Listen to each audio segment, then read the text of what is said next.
안녕하세요. 버핏이 중국 전기차 비아디 지분을 매도했습니다. 8월 30일 날 첫 매도를 했죠. 지분이 20.04%에서 19.92%로 줄어들었습니다. 그리고 3일 뒤에 또 추가 매도 공시를 했어요. 지분이 18.87%로 줄어들었어요. 매도는 0.1% 팔았는데 두 번째 매도는 1% 팔았습니다. 이제 본격적인 매도가 시작된 거 아닌가 이러면서 지금 비아디 주가가 크게 하락했죠. 비아디 주가가 좋았는데 이제 버핏의 매도로 주가가 떨어졌거든요. 그럼 비아디에 문제가 있는 건가 아니면은 전기차에 문제가 있는 건가 중국에 문제가 있는 건가 이 세 가지 관점으로 해석해 보도록 하겠습니다. 버핏은 우선 2008년에 비아디를 투자했어요. 14년 만에 매도를 했으니까 뭐 투자자 관점에서는 장기 투자라고 볼 수 있겠죠. 수익률이 2000%가 넘었어요. 2020년에 423%가 올랐어요. 그리고 그 다음 2021년에 31%가 오릅니다. 그러니까 버핏 입장에서는 너무 갑자기 오르는 거 아니야? 그러면서 던질 수도 있다라는 거죠. 차익 실현이다 이렇게 보는 관점도 있어요. 자, 비아디가 그러면은 돈을 못 벌었냐? 그렇지도 않다라는 거예요. 올해 상반기 순이익만 봐도 7천억이 넘습니다. 전년 동기 대비 순이익이 200%가 넘게 나왔어요. 상반기 매출도 전년 동기 대비 66% 증가했고요. 판매량도 전년 동기 대비 215% 증가했습니다. 64만 대를 팔았어요. 테슬라가 56만 4천 대인데 테슬라를 제치고 세계 1위 수준까지 올라왔습니다.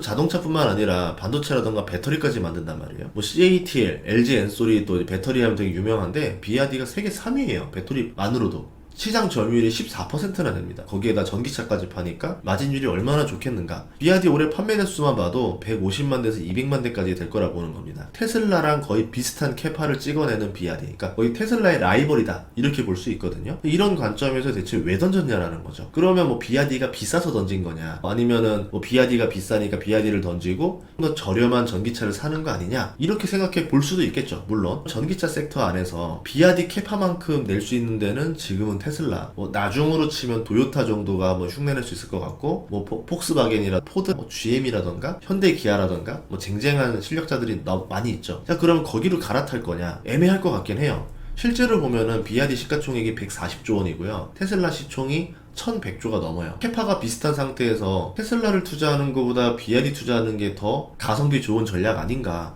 이렇게 생각해 볼 수도 있다라는 거죠. 근데 대신에 문제가 뭐냐면 제가 보는 지표 중에 하나가 뭐냐면 시가총액 나누기 영업현금 흐름이거든요. 비아디를 시총 나누기 영업현금 흐름을 하니까 15배가 나오고 테슬라가 43배가 나옵니다. 그래서 비아디가 훨씬 더 영업현금 흐름당 시총이 굉장히 저렴한 상태다 라고 볼 수 있는데, 문제가 뭐냐면 영업이익률이 문제가 있어요. 비아디는 이제 1분기 매출을 보면 13조인데 영업이익이 2천억밖에 안 돼요. 테슬라는 1분기 매출이 25조인데 영업이익이 4조 9천억이나 됩니다. 엄청난 영업이익률을 내고 있죠. 비아디는 한 대 팔았을 때 순이익이 100만원 조금 넘어요.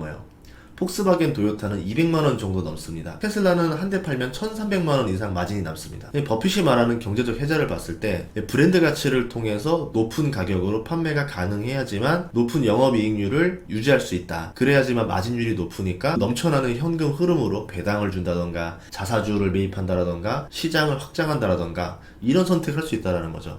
돈을 못 버는 기업들은 이런 선택을 할 수 없다라는 겁니다. 돈 잘 버는 기업에 투자를 하겠다. 그런데 비아디는 마진율이 너무 낮다라고 보는 겁니다. 버핏의 과거 투자 이력을 보면은 시즈캔디, 코카콜라, 질레트, 애플, 죄다 마진율이 높은 기업에만 투자하고 있었어요. 그런 관점에서 봤을 때 비아디는 저가형 브랜드라는 거죠. 중국 내에서 더 높은 마진율을 낼 줄 알았는데 보니까 그게 아니다. 전기차 섹터 내에서 비교를 해봤는데요. 테슬라랑 이제 도요타랑 비아디랑 이렇게 보시면은 성장률로 보면 비아디랑 테슬라가 압도적입니다. 뭐 전기차 베이스이기 때문에 뭐 5년 동안 수익 성장률 이런 걸 봐도 도요타 같은 완성차 업체들은 따라갈 수 없는 성장률을 보여주고 있어요. 이제 테슬라가 압도적인 성장률을 보여주지만 비아디도 만만치 않은 기업이라는 것을 알 수 있습니다.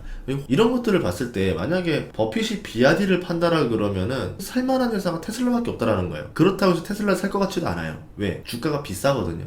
버핏 관점에서 이 테슬라라는 기업이 조금 더 성숙해지고 주가가 한번 팡 하고 내려갈 때가 있을 거예요. 기업의 문제가 아니라 증시의 문제로도 그렇게 내려올 수가 있습니다. 애플 같은 경우도 그럴 때 잡았고, 뭐 코카콜라도 블랙먼데이 이후에 잡았었고, 노던 산타페라는 철도 회사도 2008년 금융위기 이후에 잡았거든요. 증시가 안 좋을 때 보통 잡습니다. 아니면 전기차 자체의 전망이 끝났다라고 볼 수도 있는 거예요. 전기차가 확대되고 있는데 어느 벽에 부딪혀서 성장이 끝날 것이다라 판단했으면 전기차 섹터를 다 정리하겠죠.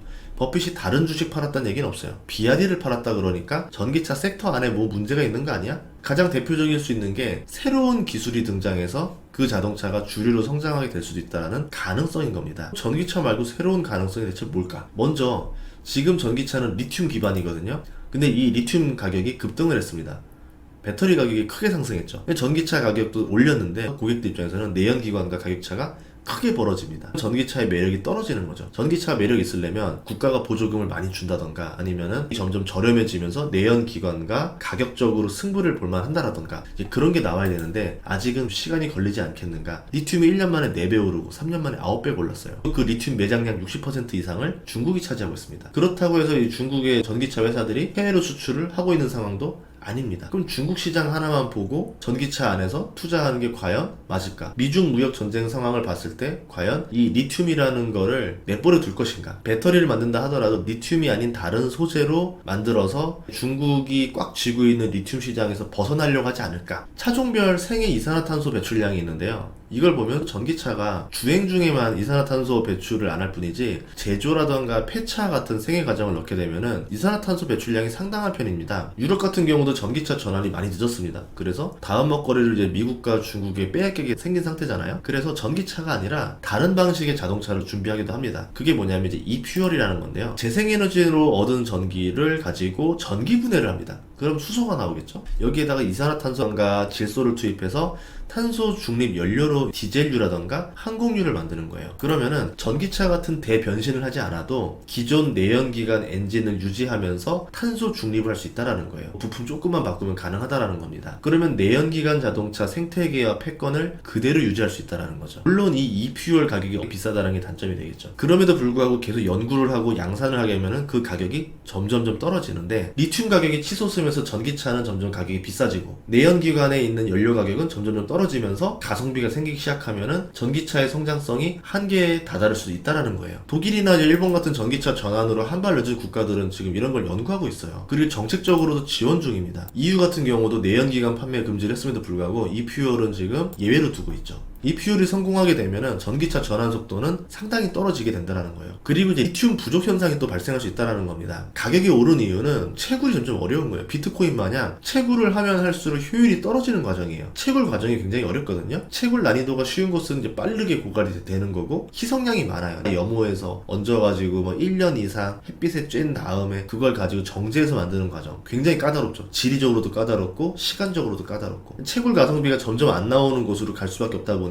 시간이 더 걸리고 인력이 더 들어가고 비용이 자꾸 올라가게 될 겁니다. 그렇게 되면 전기차 가격의 대중화가 어려워진다는 거죠. 더 큰 문제는 중국 자체에 대한 매도 포지션이 아닌가. 그러면 더 무서운 일이 되겠죠. 중국 같은 경우는 지금 부동산 리스크를 안고 있습니다. 당장은 부양책을 통해서 좀 더 나아지겠죠. 금리도 깎아주고 부양책을 해주는데 뭐 건설이 조금 버티지 않을까. 하지만 길게 보면은 이 부동산 리스크발 불황이 한 번은 올 거고 불황이 왔을 때 과연 전기차가 팔리겠느냐. 이 문제를 한 번은 해결하고 가야 된다는 거예요. 버핏 입장에서는 더 오를 수 있는 여지를 남겨놨을 때 팔고 나와야 돼요. 왜? 지분이 20%나 되기 때문에 이를 사줄 매수세가 있을 때 나와야 되겠죠. 남이 봐도 나쁠 때는 20% 지분을 털고 나올 방법이 없습니다. 장중 매도를 또 즐기는 버핏인데 쉽지가 않아요. 그러면 주가가 엄청난 하락을 하게 되면서 평가 손실이 나겠죠. 버핏의 옥시덴탈 영상을 보시면 알겠지만 버핏은 2020년에 LNG 터미널 저장시설을 인수했습니다. 그 다음 스텝이 셰일가스라던가 탄소 포집 능력이 우수했던 옥시덴탈 지분 매입이었어요. 일본의 5대 상사까지도 매입을 했었는데 이게 전 세계 자원과 농지를 보유하고 있습니다. 그게 이제 인플레랑 광물 가격 상승이 또 벌어지면서 수익이 났죠. 차도 결국은 그 밑단으로 내려가면 자원 싸움이 된다는 거예요. 자원 전쟁에 휘말릴 가능성이 있다. 이런 관점으로 보고 매도 포지션을 취한 게 아닌가. 버핏 자체의 투자가